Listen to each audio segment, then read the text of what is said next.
Hello, everyone. Welcome to the second lecture of the Indo-Dutch Cybersecurity School 2025.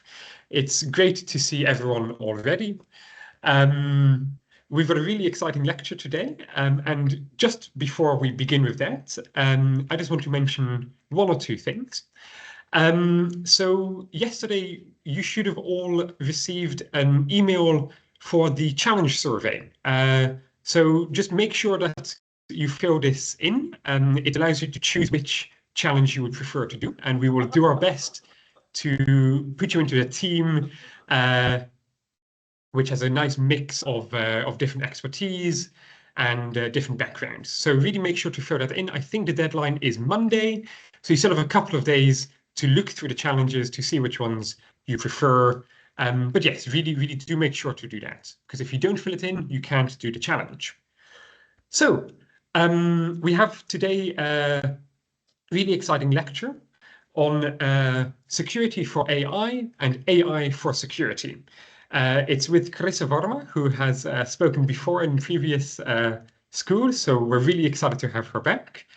Carissa Varma has over 20 years of experience in cybersecurity, and has been in two group CISO roles in some of Africa's biggest companies. Carissa joined Microsoft in October 2024 as the new Chief Security Advisor for Africa. So she's got lots of experience, and it's really amazing that she's here with us today.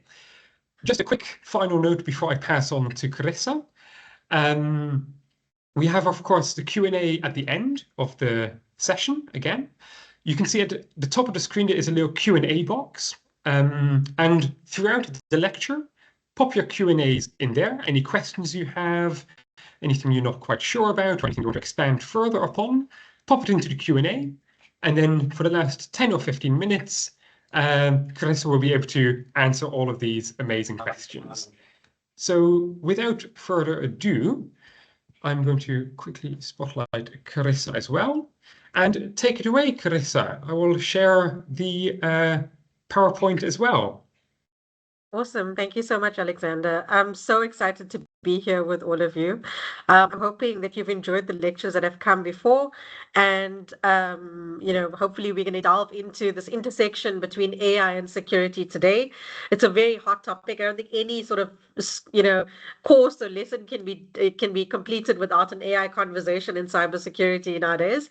But I'm really going to tackle it from a few perspectives, from a perspective of how do we secure AI, but also what is AI doing for the cybersecurity field, and are we actually seeing AI fight AI in cybercrime? So those are the three macro topics we're going to cover today. I'm going to go into a little bit of detail, but I'm also going to leave a lot of space for questions. So if you have questions, pop it into the chat. I'm really keen to engage with all of you and take your questions. So if we can go to the next slide, please, Alexander. So in this year, the World Economic Forum took a review of the biggest cybersecurity risks across the globe. And now this was posed to the leaders of the largest organizations in the world. And if you look at the graph on the left, you'll see that 66% of people believe that AI and machine learning is the single biggest thing that is going to impact cybersecurity over the next 12 months. Now, conversely, the slide on the diagram on the right says that most organizations don't have a way to assess AI technology before deploying them. So it's really almost this dichotomy. We know that AI is going to impact cybersecurity, both in a positive and a negative way. We don't have the tools and capabilities and processes and people to actually go and evaluate this. And this is basically where most organizations are finding themselves globally. Now, this dichotomy is causing business to drive ahead with the AI journey, want to adopt AI really quickly, but the security team's really putting on the brakes to say, actually, is this safe? And can we do this properly? And what I've found in my experience is that security teams that invest in strong cyber capabilities, their businesses are able to be more agile. And I've seen this over and over again. The companies that are really adopting AI quickly and really using AI to the fullest of its capabilities are those with strong cyber bases, strong cyber hygiene bases. So those that haven't invested in cybersecurity, haven't invested in things like data security, in things like DLP, etc., they are really struggling to now go and pivot into this AI world. And so this survey from the World Economic Forum really shows this dichotomy. We know that AI and machine learning is super important to cybersecurity.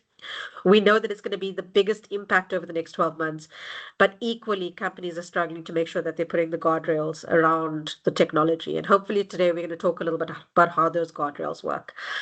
So we can go into the next slide, please, Alexander. So there is this battle on at the moment. We have both attackers and defenders adopting AI. And, the National Security Center, the UK, says that AI will most certainly increase the volume and heighten the impact of cyber attacks. And in Microsoft, we're seeing this.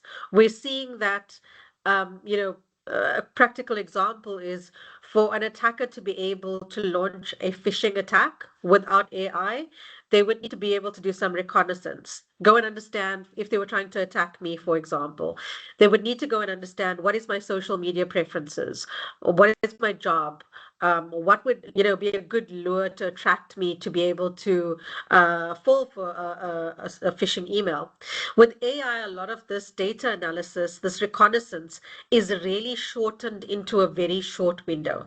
So we are seeing the scale of attacks, the number of attacks increasing, and we believe that this will increase into the future as well as AI becomes further adopted by attackers. So we're going to have, if we thought cybersecurity was important today, it's going to be exponentially more important going forward. But also, based on analysis that Microsoft has done with some of our customers, we've seen that our customers are able to resolve incidents 30% faster using artificial intelligence. And then this is really key because we can't prevent every single incident, but if we can react faster to contain and resolve those incidents, then the business harm has been reduced significantly.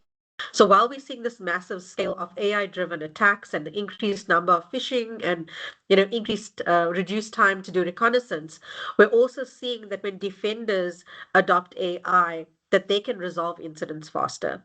And a really practical example, I was speaking to a big financial services entity a few weeks ago, and they were saying to me that they had trained, based on the incident data and the incidents that they'd had over the last 12 months, they had put that into an artificial intelligence tool, and what came out of it was a suggestion on future incidents and how the first responder could react on that incident. And what they found was that in 99% of the time, the recommendation that AI was making was correct. Now, as Microsoft, we still say that you need the human in the middle. So while you have the AI giving you the suggestion, in this customer's example, they still have a human going, is that the right action to take? Is that what I need to do? Has the technology missed anything that I need to look at? And then to go and adopt that action. So we still advocate for having the human in the middle that provides an additional check on artificial intelligence, but it is getting cyber practitioners to get to incident containment and incident resolution 30% faster. It's also reducing the amount of time and effort taken to get to what are the options for me to take my next move. And we all know in an attack, the faster you can get to the options on the table, the faster you can analyze what your next step should be, the better your chances of containing harm and actually expelling, getting the attacker out of your system. Next slide, please, Alexander. So when I talk about an AI security strategy, I often break it up into three components. The first component is security for AI. And this really talks about what do we need to do to be able to secure AI? How does AI work? What can we do to make sure that we're putting the right guardrails around it? And what can we do to make sure that when we adopt AI, we're doing it safely? The second pillar talks about AI for security. So how can security teams take advantage of AI? How can you and I take advantage of AI to become more productive? And then the third one, I'm going to talk about what we're seeing a little bit globally around AI-enabled attacks and how we believe we need to respond as both Microsoft, but also as a global community against these type of threat actors. We can go into the next slide, please, Alexander. And there's three macro conversations here. The first one is that when you adopt AI, there are new avenues for data theft and leakage, and there are new novel attack surfaces. So there are attack surfaces that we've all dealt with for a very long time, your endpoint, your PC, etc. But AI brings new attack surfaces to the fore, and I'm going to talk a little bit about what those attack surfaces are and how they're expanding our scope of as security practitioners and what we need to deal with.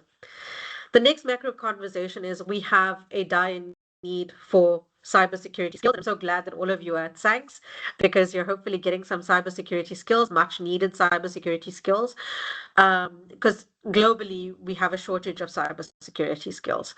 And this shortage means that while AI cannot, replace the human, like I said very specifically that we need the human to evaluate what we're getting out of technology.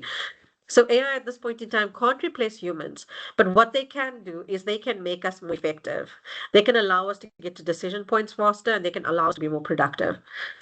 And then the third one is exactly the arms race that I spoke about. If AI is attacking AI, how do we actually, face into this new world of AI-driven attacks? And what do we need to do as cyber practitioners to be prepared for that?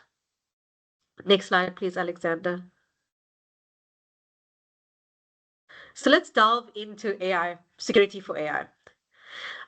There's a couple of key things we need to understand. So not all AI is equal. Depending on the type of AI you're using, you have a different responsibility for security of that AI. Something that is, so if we take the cloud principles, for example, and you look at something that is software as a service, platform as a service, or infrastructure as a service, artificial intelligence can be seen in the same way. You have a fully contained environment that is managed by a service provider or managed by a tech vendor, and they do the majority of the security work for you. Then you have environments where you are building a model or you are training the model on your data, and then your onus for applying the security controls around that is far more. Your effort is going to be far larger than just buying something off the shelf or taking something off the shelf. The second thing is that principle that we have to understand is most organizations, I often ask organizations, is your staff using artificial intelligence? And whenever they tell me no, I say to them, well, they probably are using artificial intelligence, you just don't know about it. Because if you don't have an approach and not just a policy, many organizations start with policy, but not just a policy, but the technical controls around what is actually sanctioned and unsanctioned AI use in our business. How do we make sure that we're giving our staff the right access to the right technology, but that they have the right guardrails and safety around it to protect organizational data and to protect themselves? And then for a really long time, we've had an issue around data labeling, data protection, and really managing our data and understanding what data we have.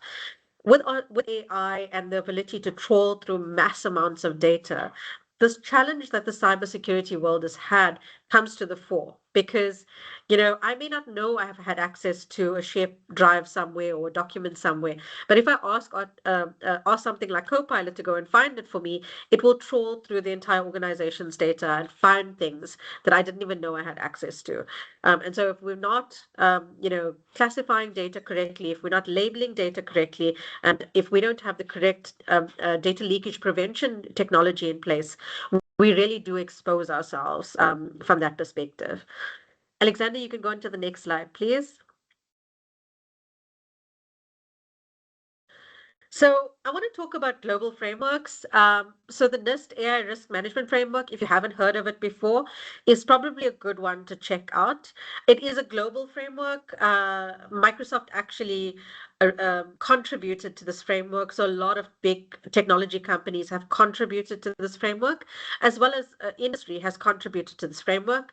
So it really gives you a good sense of how do you manage artificial intelligence risk when you adopt, and how do you actually make sure you're doing a methodical approach to governing artificial intelligence in your environment or in your company or in your business. And the reason I put this here is because a lot of people struggle when they start off. They're like, where do I go? How do I find something that I can use? They try to build policies or frameworks from scratch. And sometimes that's really hard. So I often say to people, if there is something pre-existing, go ahead and use it. And we've all in cybersecurity used the NIST cybersecurity framework for many, many years. So this is a natural fit to go and use the NIST AI risk management framework as well. Go to the next slide, please, Alexander. So what's Microsoft's approach to responsible AI? We have an entire program that looks at responsible AI inside Microsoft. We've got principles that talk about fairness, privacy, transparency, reliability, inclusiveness, and accountability. And we've got teams that test for these. So you can imagine a security tester of the past was looking at, is there a vulnerability in my code? And how do I actually break into that code? It's a very different mindset to go and test artificial intelligence. Our AI red team has been around since 2017. So we've been red teaming AI technology for many, many years. And it's taken a skills change within Microsoft to say, actually, how do I actually test for something like, fairness? How do I test for something like inclusiveness? It's a very different test that we're asking people to do. But like I said, we've been doing this since 2017 in our own technology. And so we've got a lot of expertise out there on how to do it. There's also a really great white paper that Microsoft's AI Red team has put out. It was probably about 6 months ago. So if you just go and have a look on the Microsoft website, you can download this amazing white paper that talks about learnings from our Red team. After they had red teamed 100 AI applications, they published that document.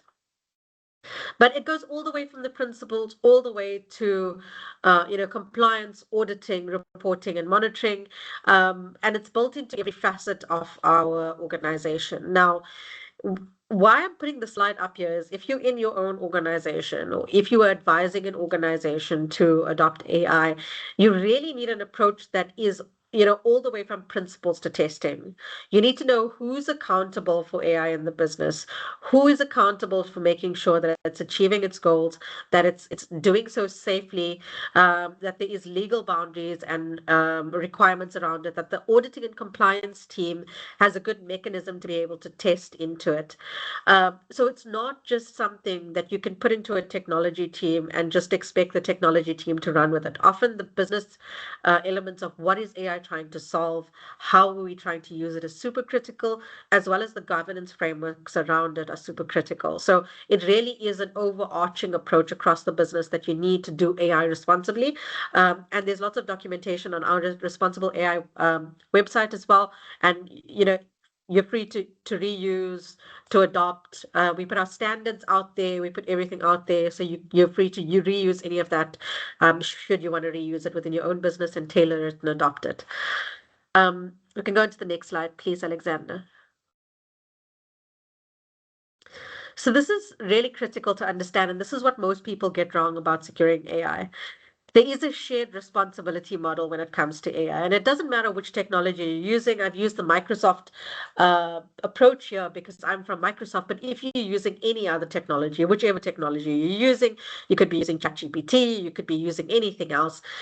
But really, there is a different degree of responsibility between the producer of the tech and the user of the tech based on what type of AI technology you're using. So, for example, I'm going to use the Microsoft names here, but put into your mind any type of AI technology that you use. So Microsoft has a product called Copilot. It is something that is embedded into everything, Teams, PowerPoint, the works. And here you can see the dark blue area, which is what is the tech provider's responsibility, we have a really high responsibility. And it's similar to any off-the-shelf technology, like Teams, for example. I wouldn't expect a Microsoft customer to go and pen test Teams. I'd expect Microsoft to go and do that. So we take a bigger onus on making sure that the code we put out and the product we put out is secure. So that's exactly what that SaaS element is. And then it goes all the way to the end where you're going to bring your own model, and you could see a heavy degree of responsibility around that front, where the customer takes a lot of onus on the protection, on the requirements around safeguarding the model, and really making sure that all the security controls and checks and balances are built into that model. I often tell people that when you're starting off, start towards the right and then move towards the left. So, don't start with the bring your own model first when you're just sort of in that infancy in your organization and you're trying to understand how AI works and what you're going to do. Perhaps start with a SaaS solution, move to a PaaS, and then not many customers actually need that IaaS model, that bring your own model. A lot of customers are happy with the SaaS or the PaaS, and they never move into infrastructure as service. So, but if based on need, you could go there, but the onus is then higher on you to make sure that you are sort of protecting what you're building. We can go on to the next slide, please, Alexander. So I spoke about the new attack surfaces and the new risks that AI brings to the fore. Right at the bottom of the slide is all the things we've had for a while. We've had applications that attackers were interested in: identity, endpoints, network, data, and cloud. And everything above that talks about where there is a new attack surface where we've never had this before, and this is completely new. So, for example, I'll take an example of training data. So, if you are bringing your own model, which was the last slide, all the way to the left, the one where you take a lot of responsibility. So, bringing your own model, and you're training that model on data in your organization. Now, training data, what that basically means is you're giving the data to an AI tool. It's running through the data, it's analyzing that data, it's correlating the data, and it's drawing parallels between that data. Now, when you train AI on data, and you're bringing your own model, you need to make sure that both your training data as well as your model is secure, because your AI now understands that training data and then can produce information back to you, back to a query, based on that understanding of that data. I've seen instances where customers have a couple of challenges. The first one is, in a normal application, we wouldn't give a single application our customer data as well as our employee data as well as our financial statements data. So there would be no scenario where we would logically group those things together. But all of a sudden, where we have an artificial intelligence program and people think, well, it's great, let's put all the data in there, let's give it access to everything, then we can draw some cool parallels. But we're now breaking models and we're breaking data aggregation layers. And so you're training this model on so much of data, it has access to so much of stuff, that if it fails, the risk of impact to your business is huge. So I often say to people, keep in mind that your model should work on a specific data set. If you are building a model for a customer journey, so you want your customer to come into your call center, you want them to be able to ask some questions and get some suggestions on new products, or suggestions on how they can assist self-service themselves, that AI technology should only need access to your customer data. You shouldn't need access to your financial statements. You shouldn't need access to your employee data. So really keep in mind that you want to give the least amount of data for the scenario in need. And really, then what you could do is you could build different models for different data. So you could build a model for your employee data. You could build one for your financial statements. But grouping all of those together increases your risk. And then in addition to protecting your data, you need to protect your model. Because if someone sends a prompt into the model and asks a question in a way that is illegitimate, or gains access to illegitimate data, there is a potential for data leakage via prompting via your model. And remember, because your model has been trained on all of your data, it has access to everything underneath that. And then there's a couple of things that AI where AI amplifies risks. And I'll talk about indirect prompt injection as one of them. So indirect prompt injection, how this works is, I'll give you a practical example that I've seen.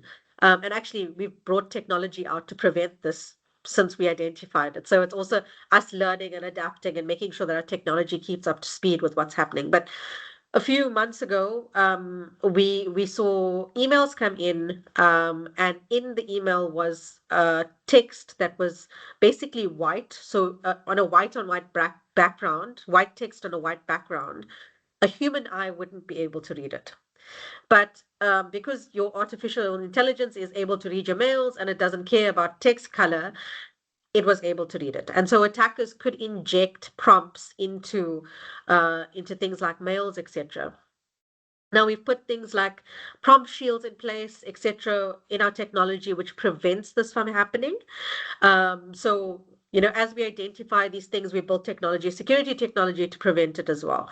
But these new types of risks, we've never considered them before. So when we see them, we adapt and we adjust and we learn and we build new technology and new processes and new capabilities. And our principle inside Microsoft is always learning and adapting and refreshing. So even our red team, it's a continuous cycle of red teaming. It never ends. You test and then you retest and then you retest. So that continuous learning and adaptation is really really critical. But the point that I want to land here is that as the world adopts AI, as AI becomes more prevalent, we are going to have a new attack surface and we are going to have new and amplified risks that we've not faced before. And so it's going to take all of us educating ourselves. It's going to take all of us understanding how this works. And it's going to take all of us building security into this new world. Next slide, please, Alexander.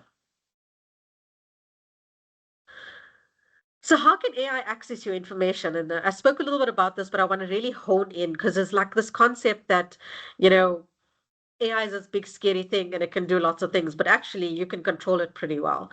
So the first way is you can give AI access to your information. So if, for example, I copy an email and I post it into a Copilot window, I'm giving Copilot access to that email. Now that can be my private email that's not sitting on my Microsoft environment, but I'm copying that data into the chat and giving AI access to the data.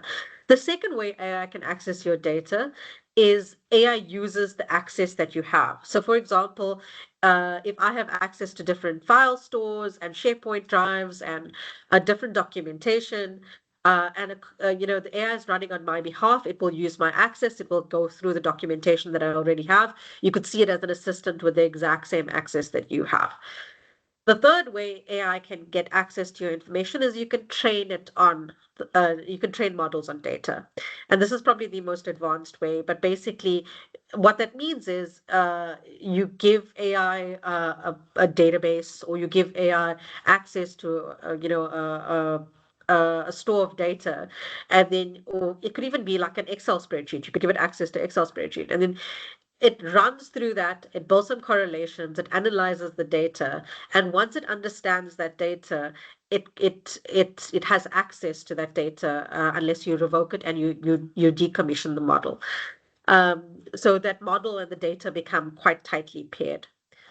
So we can go to the next slide, please, Alexander.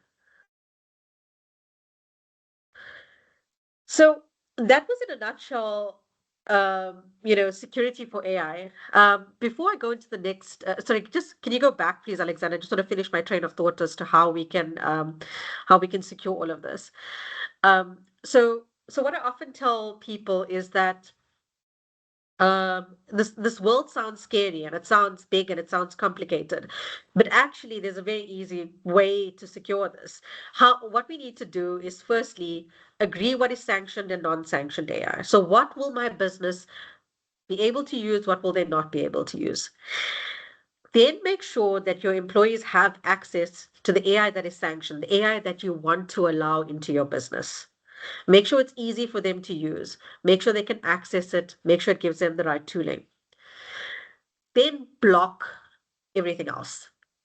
Now, I've seen customers do the block first and not give people access, and it can work, but what happens is people tend to find a workaround and they end up using it on their private devices, etc. But I always say to people, if you can provide a legitimate way for people to access AI and then block the rest of it, it's a better approach because then you're giving people, an alternative to using their private means. Now, there's a couple of cool things that you can do to safeguard your data. Um, all tech vendors will have this, but what Microsoft has is called Microsoft Azure Foundry. And what Azure Foundry is it's on Azure, and all the security guardrails are there. Your data stays within your tenant. So it's not like you're using a public artificial intelligence provider. Like, let's say, for example, if you were using uh, ChatGPT and you were using the public access and you post data into that, means your data is leaving your organization. With Azure Foundry, your data stays in your tenant, it stays in your environment, and the artificial intelligence works in your environment. So it's contained, it's protected, it never leaves your control. So there are mechanisms to employ to make sure that your data is safely being stored and safely being accessed, and that it's contained within your environment. So really consider, if your staff are using public AI, if they're using, they're probably posting things into a public AI tool, that data is then out there. It then goes into training that model that other people can have access into. Your competition can have access to, your colleagues, your family, everyone can have, the entire world can have access to that data. So it doesn't belong to you anymore. It's like taking it and basically posting it on a forum. That data doesn't belong to you anymore. Whereas when you contain it within your environment and you use artificial intelligence within your environment, you control that data, you maintain that data. And then the third thing I say to people is that once you've sort of defined, which AI you're going to use, you've implemented the right tooling with the right guardrails, and you've blocked the ones that you don't want to use. Make sure that you are also training people along the way, because a lot of people just don't know how to use artificial intelligence. And it's this groundswell where the majority of the business wants AI and they want to use it, and actually none of them know how to use it. So it's really a skill that you need to learn. Learning how to prompt, learning how to watch out for risks, learning how, not to just blanketly trust something, but to actually still apply your own insights to what you're getting out of a tool, and out of your artificial intelligence, and then applying your logic to it before you actually implement it. So yeah, if you remember those three things, you'll be okay. Let's go into the next one, please, Alexander. So the next one talks about AI for security. If you remember those three parts, the three pillars of the strategy I spoke about, the first one was securing AI, which we've spoken about, the risks as well as how we can resolve those. And the next portion is how can AI actually enable security teams? So we've definitely seen that AI can enhance the effectiveness of limited cyber resources. And we've seen that, there's an increased pace at which we can contain incidents. What's also been really interesting is a number of use cases where customers are using AI to implement just-in-time control adjustments and hardening. And I'll talk about this one a little bit more on this slide because I don't talk about it later. But you can imagine that certain controls are really hard to have implemented, all the time. Let's say, for example, uh, not allowing your CEO to log in from any location other than the country he lives in. That would be a really hard control to apply, just blanketly across the year, across every single day of the year.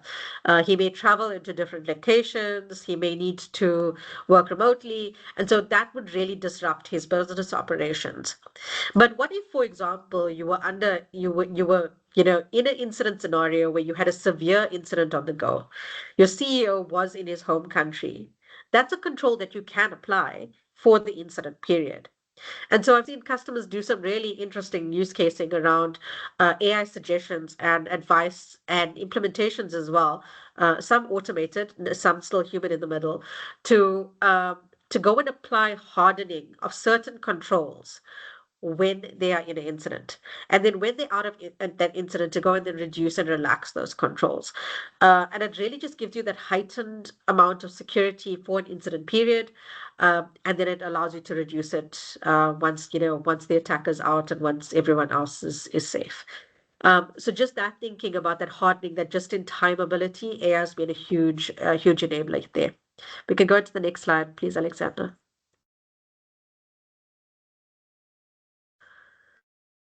So attackers have always had an asymmetric advantage over defenders. If you look at the stats, I think, we all we're feeling a lot. If you're in security, you're kind of feeling this legacy technology, manual processes. There's so many tools out there. None of them speak to each other. And there's just a lot of vacancies. There's a lot of cyber vacancies.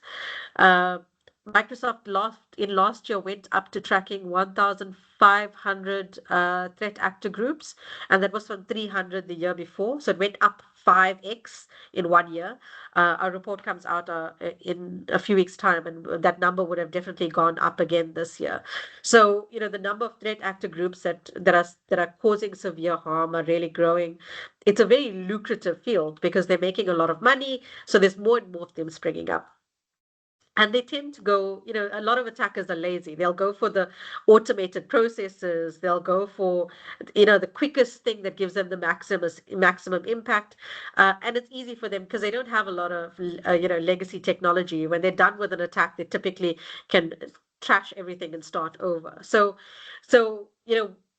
there's always been this world where attackers have had what is seemingly an asymmetric advantage, an advantage over defenders. And defenders have always been scrambling, trying to catch up and trying to close the doors and the windows just before the attacker can get in, or once they do get in, to prevent them from getting directly into the house. You can go to the next slide, please, Alexander. But I do think that AI is going to fundamentally change this. And why do I think this? Because if you think about security and what we monitor today, we have what we monitor today. We have our security tooling, we have the assets that we're aware of, the business processes that we're aware of, but everything that sits underneath that, we've got data in disparate tools. We've got IT tools that give us data. We've got fraud data. We've got undeclared assets. Someone's connected something or is using their private device and hasn't told us.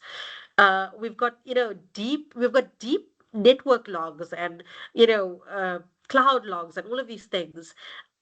We have patterns in this data that we cannot find because the human is unable to find it.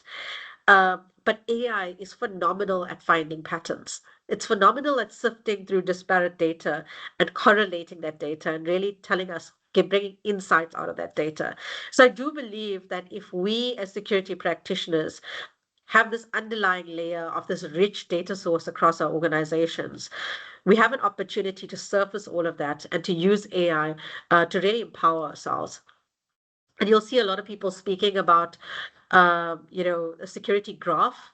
And that's exactly what this mindset is. You take disparate data sources, but you pull them together in a graph, and it's not a data store necessarily. It's just a graph of where the data is. And then you apply AI on top of that to correlate and understand. And I believe that if we and this is sort of like it's emerging tech, but there's a couple of really good products out there that do it already. I believe if we get that right, it's going to make the cyber defender's role so much easier. Because what is the attacker working to do? The attacker's working to get hold of our data. They're working to get hold of, insights and understand the business. We have all the data already. We just can't understand it. And so I think AI is really going to change the field and help us get the upper hand and maybe, sort of tip the scales towards the defenders. It'll be good for the good guys to win once. Um, Alexander, we can go to the next slide.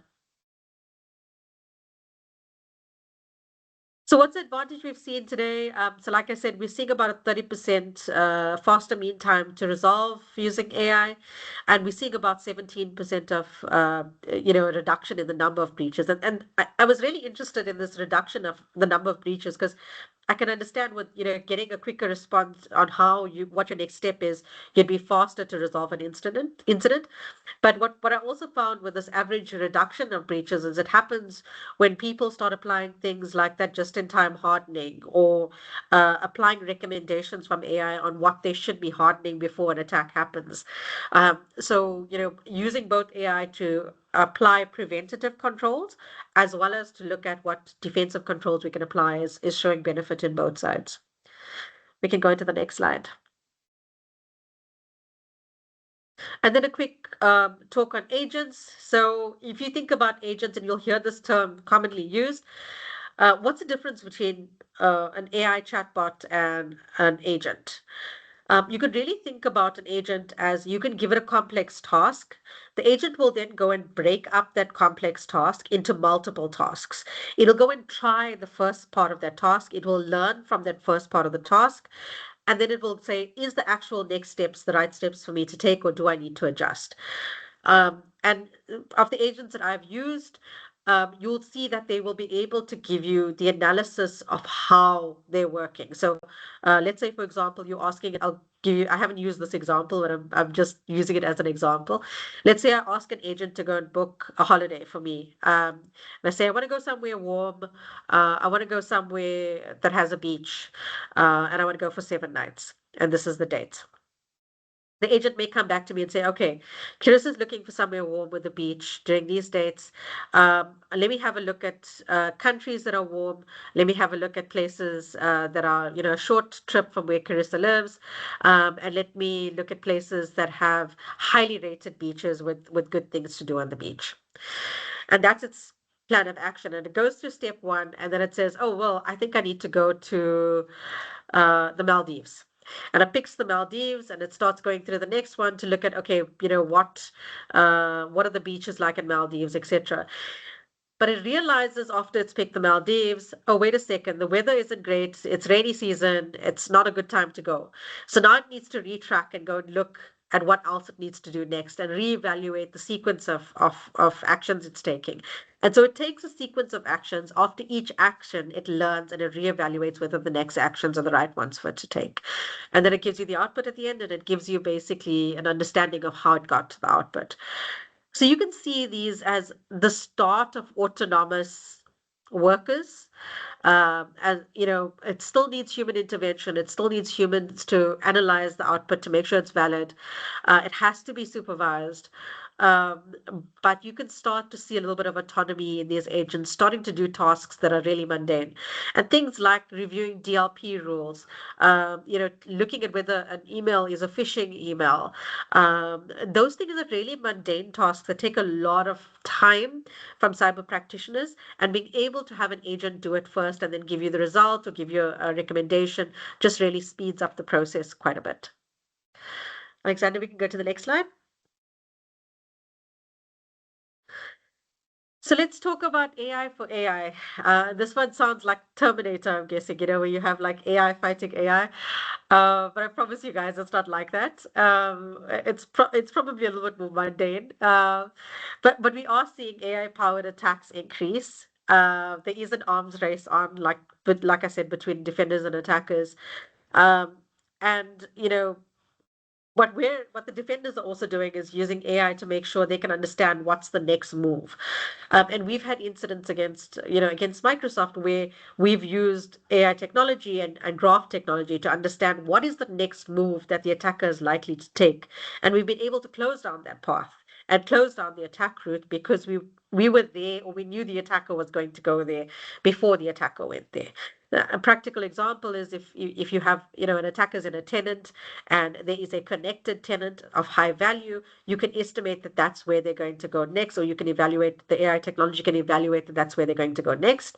And so it can recommend hardening or that just-in-time hardening that I spoke about earlier while that incident scenario is on. So we can go to the next slide, please, Alexander. So how are threat actors using AI today? I spoke about reconnaissance and the fact that the window to understand your target is reducing significantly. But what we're also seeing is that attackers tend to steal mass amounts of data. When they steal a database, it's usually a huge amount of data. When they steal emails or get access to a mail system, it's a huge amount of data. And it often took them a while to understand the data that they had, and then to be able to use that data to either further the attack or to be able to hold an organization at ransom. But we're seeing that window from the time the data is stolen to the action that the threat actor takes is reducing significantly. So, for example, an attacker may steal a whole lot of email data. They may then run AI through that data to understand the relationship between the CFO and everyone else in the organization. They may be able to understand the conversations that have happened over the last 3 days. They may then be able to go and craft a really specific email that takes into context all the conversations that CFO has been having over the last 3 days, and then send a very targeted email to that CFO. So you can see that from the time of data theft to the time of using that data, the window is reducing. It means that they're going to understand the data faster, be able to gain value from that data faster, and be able to scale faster. And so we're really seeing that they're embracing AI in sort of looking through the data and analyzing where to go next. We can go to the next slide, please, Alexander. And so, Microsoft, that 600 nation state groups is gone up as well. I mean, the number's higher at the moment. I can't remember exactly what it is, but we have this principle that our policy to stay ahead is that we will, when we identify something, whether it is with a Microsoft technology, whether it's with a non-Microsoft technology, it can be with our competitors, it can be with anyone. We will identify and we will notify. We will notify, whoever the other tech partner is if we found something in their technology, and we will tell them we found this, we're sharing this with you so you can proactively go and have a look at it, because we understand that this is an ecosystem. We understand that if one of the other big cloud providers gets impacted, our customers are using multiple providers. So, the propensity for our customers to be hurt is quite high, and for us to have a knock-on impact is quite high. So we share that data, we notify, we collaborate with law enforcement across the globe, and we provide a very high degree of transparency. Actually, I've worked for quite a few organizations, and the transparency that Microsoft provides is I haven't seen anything like it before. We have a program called SFI, which is a Secure Futures Initiative, and that takes everything that Microsoft has and learns about securing ourselves, and it makes it public. So our last report was actually published in April. If you want to go and have a look on our website, just Google Secure Futures Initiative. And the April report is our last one. I think there's one coming out fairly soon as well in October. But it goes through what are the KRIs that we're tracking to monitor our own risk. How are we protecting ourselves? And a lot of customers are finding value, and a lot of people are finding value in saying, actually, we can adopt this and make sure that our own businesses are safe and secure. We've burnt our fingers. We've learnt a lot of things. We're a very big and complicated organization. And so we're sharing a lot of those learnings out with the public as well. We can go to the next slide, please, Alexander. Okay, and that is my last slide. So if you like this, I've put my LinkedIn details on there. You can follow me on LinkedIn. I often post new material, new content, etc. But I'm happy to take some questions.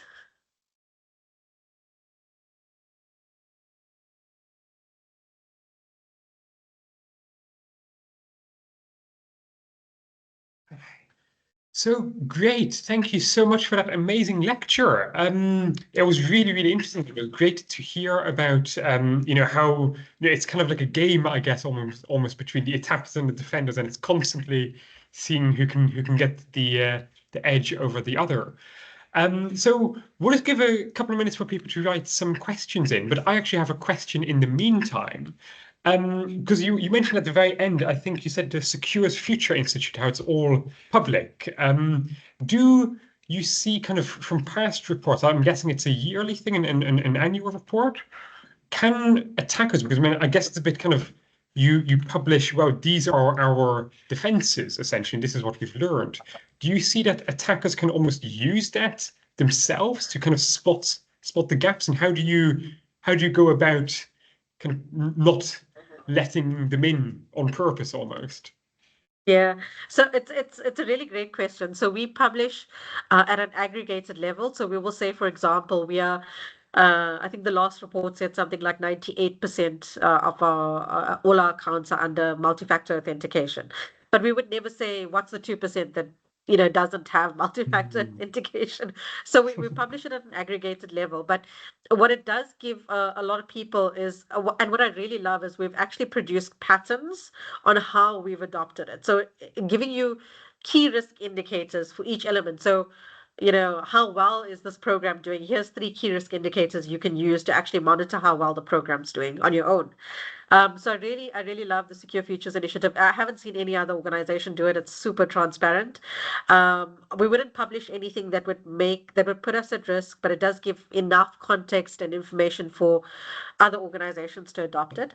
However, on the flip side, what we have seen, and this is globally, that we do know that threat actors adapt and adjust based on threat intelligence that's published. So just as, all big security companies out there track threat actors, and we identify them via certain actions and behaviors. And once they know that they've been identified by a certain action and behavior, they pivot and they adjust. So it is kind of like, continuously adjusting on their side, continuously adjusting on our side, and yeah, that is the game. It sounds like a fun game almost. Yeah, absolutely.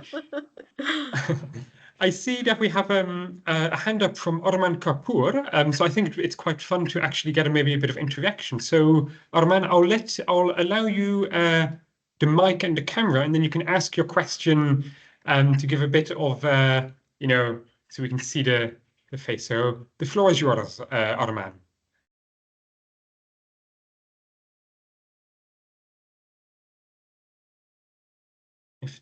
If you're able to.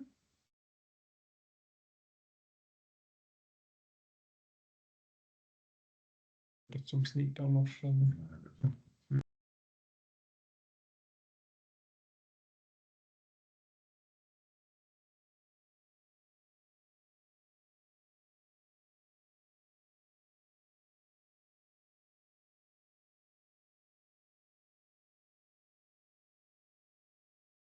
Alexander, I think you're on mute.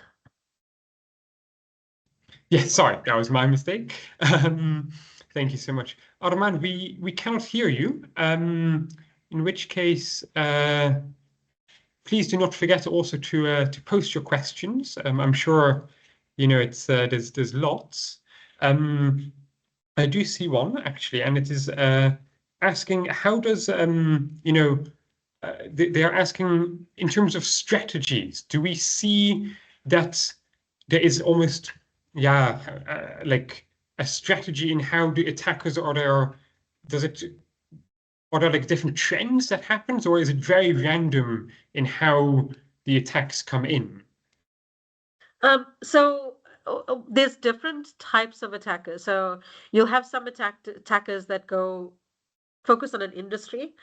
So if you take what happened in the UK with the retailers a few months back, where quite a few of the retailers were hit at the same time, that group went on, they sort of targeted the retail world for a while. They then went on to aviation. They attacked all the airlines after that. So different attackers have different modus operandi. They operate in different ways. They have different focuses. And sometimes they adjust and adapt. They go where the value is and where the money is and where the benefit to them is.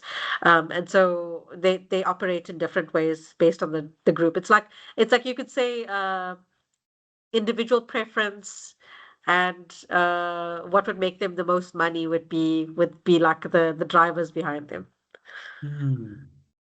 Okay, no, thank you so much. And I just see that Arman indeed could not unmute my mic, so he will type out his question instead. So we'll give you a minute for this. I found it really interesting what you were saying with the email. how it was like the white text you said. How was that first discovered, I guess? Well, was it like AI? Well, it was AI reading the mail but I don't know the exact story of how it was Mhm. discovered. But we have technology now that picks it up. So, we learned Yeah, and we now have technology that picks it up. We've also have, for example, things like we know if prompts are written in a certain way, you can get access to data that you shouldn't be, and so we've got something called Prompt Shield, which now protects against that type of attacks as we learn and we adjust. amazing, amazing.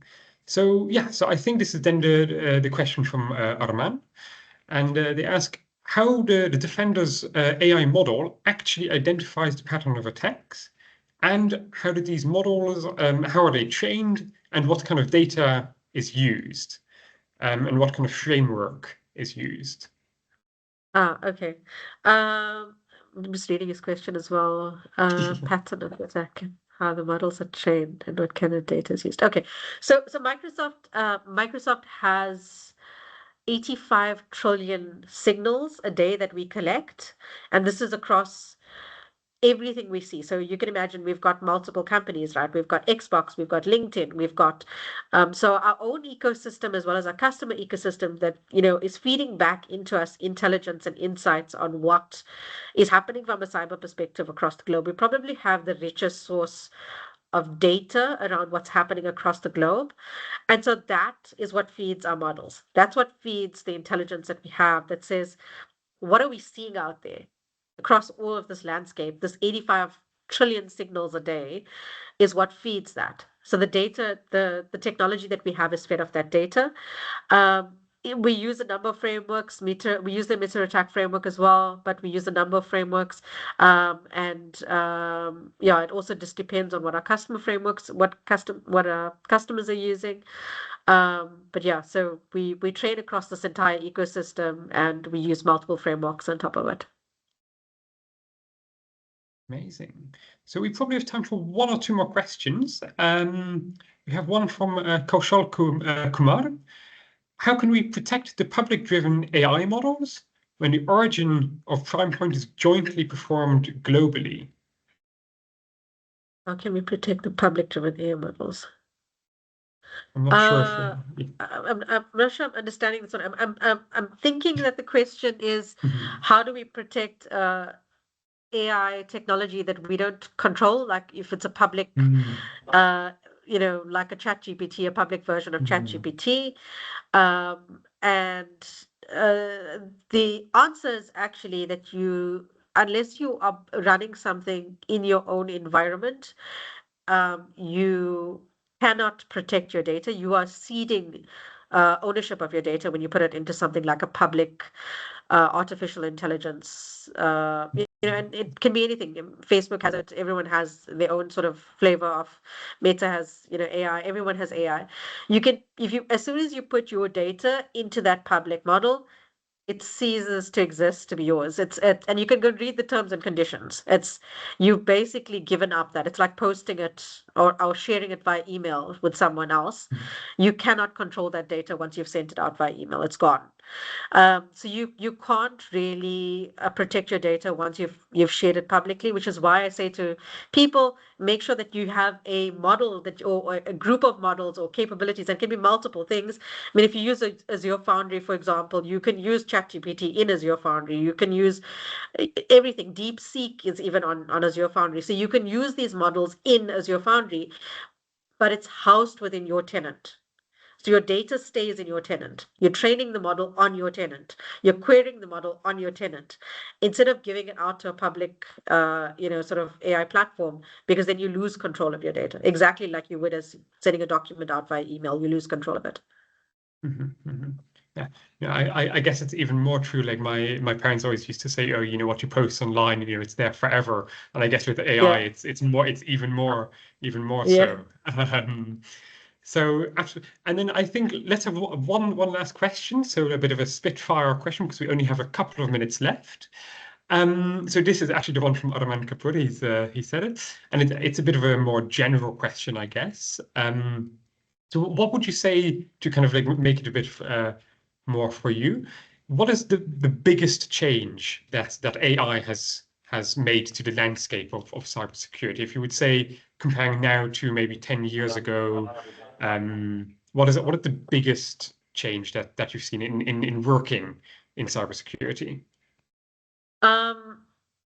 So if I think across, customers and folks that are really adopting AI, I think it's speeding up what we can do with limited resources. And I think that's the biggest change. I think we were always constrained by, I have 5 people in my team. I can only do 5 people's worth of work. And as soon as you apply AI to that same team, you see the productivity go up, which means we have more opportunity to do more. And that's probably been the biggest change. The challenge is what we do with AI and what are the use cases we're using it for? Because, the technology is only as good as the use case you apply to that technology. And if you're not going to use it correctly, it's not going to give you the right benefits. So I also see a lot of people starting out this AI journey and then they stop because their use case is actually not the right use case. So really understanding the business problem and then applying AI to it is really critical. Amazing. Well, thank you very, very much. Carissa, it's been really great to have you. This was a fascinating topic, and I think we've all learned so much. So what we have next, and Carissa, you're more than welcome to stay for this if you want, but I understand you have a very busy schedule. We have the Mentimeter, so a little quiz, and this is just a bit of fun. Where you can test your knowledge and see, how much you've learned on, well, AI for security and security for AI. So I'll share my screen quickly, and then there will be a little code for you to fill in. So let me just do this now. And this will just take, let's say, 10 minutes total. It's very quick. So you should see at the top of the screen here an 8-digit code. In this case, 22859538 at menti.com. So I'll just give everyone about a minute to fill this in. See, some people have already been joining, so that's good.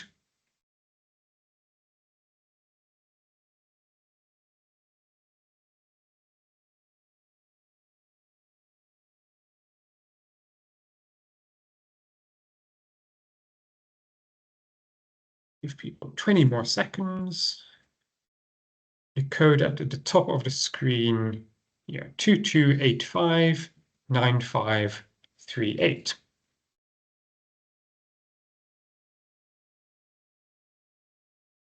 It does mention here actually the link.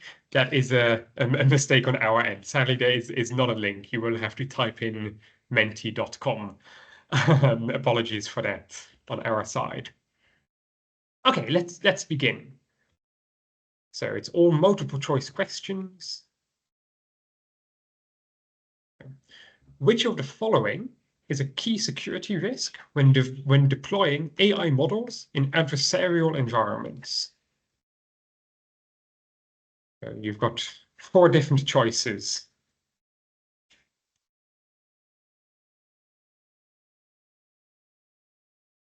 But most people going for one answer, but a couple are going for some others. Give you a couple more seconds. Okay, and the answer is, yeah, most people were correct. Really good. Adversarial inputs crafted to manipulate model predictions. Really well done. On to the next one. What is a common goal of a model extraction attack?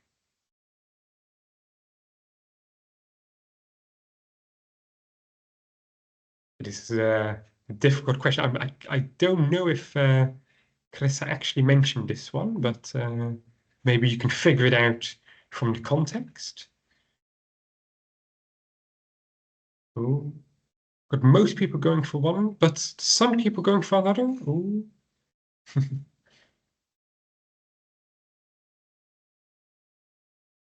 Give you a couple more seconds.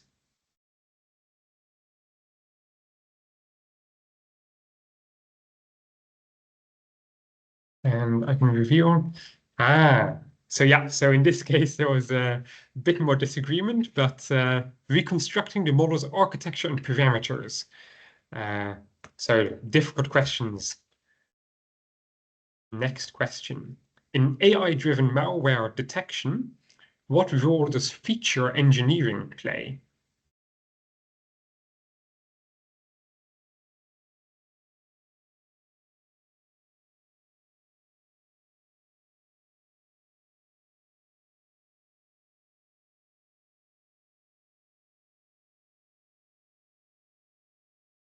We've got pretty much unanimity in this case. Give you a couple more seconds.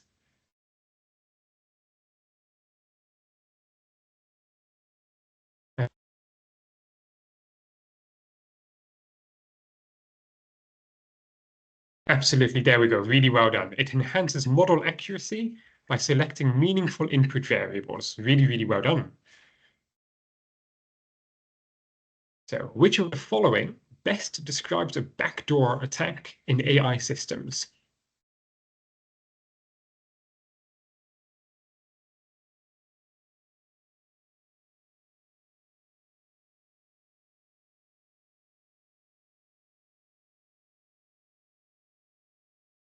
So it seems to everyone is pretty confident on this one. Give you a couple more seconds.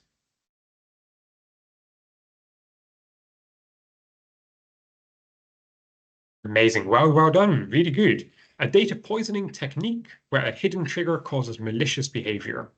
Well done. What is the purpose of adversarial training in securing machine learning models?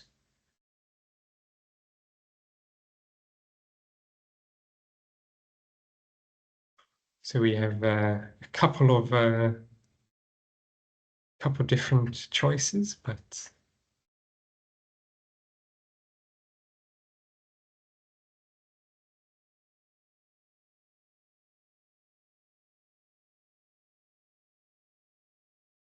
we have 5 more seconds.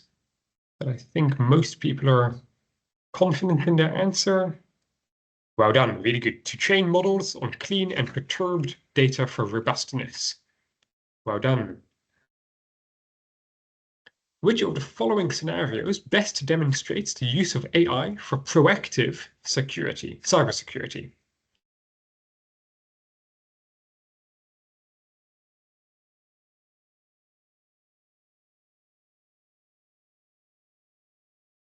Yeah.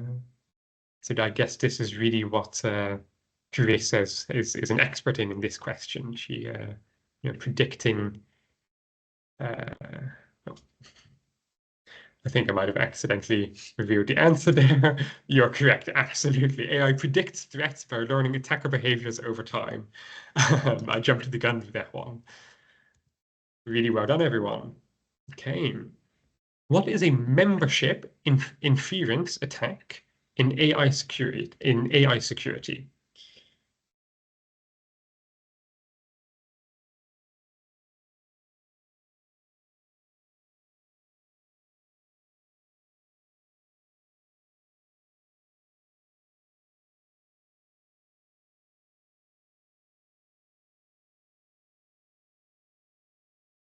So we have a couple of different, but most people are going for one, but small minority going for another.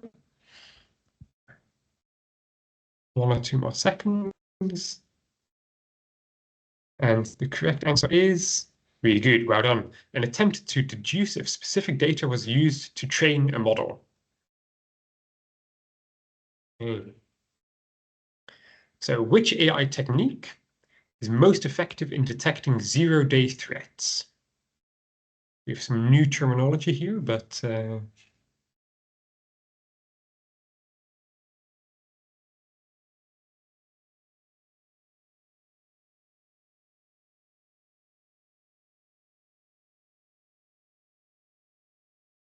couple more seconds. I think everyone is pretty confident in this one. But unfortunately, I can the 8 people who chose this one, they were confident and they were actually correct. Unsupervised learning that identifies novel anomalies in data. So really well done to those 8 people. What is one key reason to apply differential privacy in AI systems used for healthcare data? So they get harder towards the end of the quiz, but I'm sure there's some among you who can really figure it out.